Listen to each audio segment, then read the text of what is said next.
பாக்யாவுக்கு கோபி ஞாபகமாவே இருக்கு.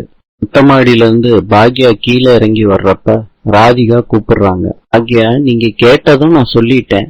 உங்களுக்கு ஹர்ட் ஆகுமா என்ன ஏதுன்னு எனக்கு புரியல, அதனாலதான் கேக்குறேன். ராதிகா, நான் ஹர்ட் ஆகிறதுக்கு என்ன இருக்கு? சரியா சாப்பிடுங்க, உடம்ப பாத்துக்கோங்க, வாழ்த்துக்கள்.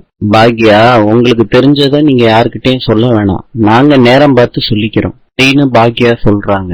கிட்ட பாக்யா சொல்றாங்க, அடுத்து என்ன பண்ணலாம்னு யோசிச்சுக்கிட்டு இருந்தேன். அம்மா, இதுதாம்மா உங்ககிட்ட எனக்கு பிடிச்ச விஷயம். சக்சஸ பாத்துட்டாங்கன்னா போதும்னு சொல்லிடுவாங்க, ஆனா பத்தலன்னு சொல்ற பத்தியாம்மா, இதுதான் என் அம்மா. பழனிசாமி ஹோட்டலுக்கு வந்திருக்காரு. அப்ப பாக்யா கிட்ட சொல்றாங்க, ஒரு பூக்குடைய வீட்டுல வச்சுட்டு இன்னொரு பூக்குடைய இங்க எடுத்துட்டு வந்துட்டேங்க. அப்படியே உங்ககிட்ட கொடுத்துட்டு போலான்னு தாங்க வந்தேன். இதுல நிறைய பூ இருக்கே, எல்லாத்தையும் சாமி படத்துக்கு போடுங்க பாக்யா. என்ன சார், நான் வச்சுக்க கூடாதா? வைக்கலாம் பாக்யா. லட்சுமி அந்த பூவை வச்சுக்கிட்டாங்க. இருக்குதுன்னு பழனிசாமி சொல்லிட்டு ஆபீஸுக்கு கிளம்புறாரு. ஹோட்டல்ல வேலை செய்யறவங்க அத்தனை பேத்துக்கும் பூவை கொடுக்குறாங்க பாக்யா. பழனிசாமி வீட்டுக்கு ட்ரெஸ் வாங்கிட்டு வராங்க. பழனிசாமியோட அம்மா எனக்கான்னு கேக்குறாங்க.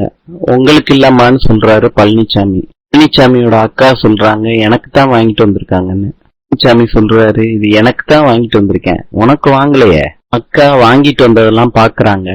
இந்த மாதிரி ஜீன்ஸ் பேண்ட் எல்லாம் நீ போட மாட்டிய பழனிசாமி, இனிமேட்டு நான் போடுவேன்க்கா அப்படின்னு சொல்றாரு பழனிசாமி. பழனிசாமியோட அம்மா கேக்குறாங்க, பாக்யாவை பாக்குறதுக்கு அந்த ட்ரெஸ் எல்லாம் வாங்கின? சாமி சொல்றாரு, பாக்யா மேடத்து மேல எனக்கு காதல் வந்துருச்சு. அக்கா கேக்குறாங்க, பாக்யா சொன்னாங்களா? அவங்க சொல்லல, ஆனா சொன்ன மாதிரி தான்னு பழனிசாமி சொல்றாரு. அம்மா கேக்குறாங்க, உனக்கு அவளை பிடிக்குது, அவளும் உன்னை பிடிக்குதுன்னு சொல்லாம சொல்லிட்டா, அவ்வளவுதானே? ஆமாமா.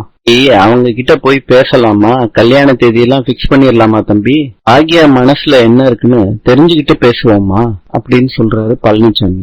பழனிசாமிக்கு ட்ரெஸ் செலக்ஷன் பண்ணி கொடுக்கறாங்க வீட்டுல. பழனிசாமி போட்டுட்டு வர்றாரு. அம்மா சொல்றாங்க, அடையாளமே தெரியலப்பா. பிரான்சின் நாணயம் யூரோ. நாளை சந்திக்கலாம்.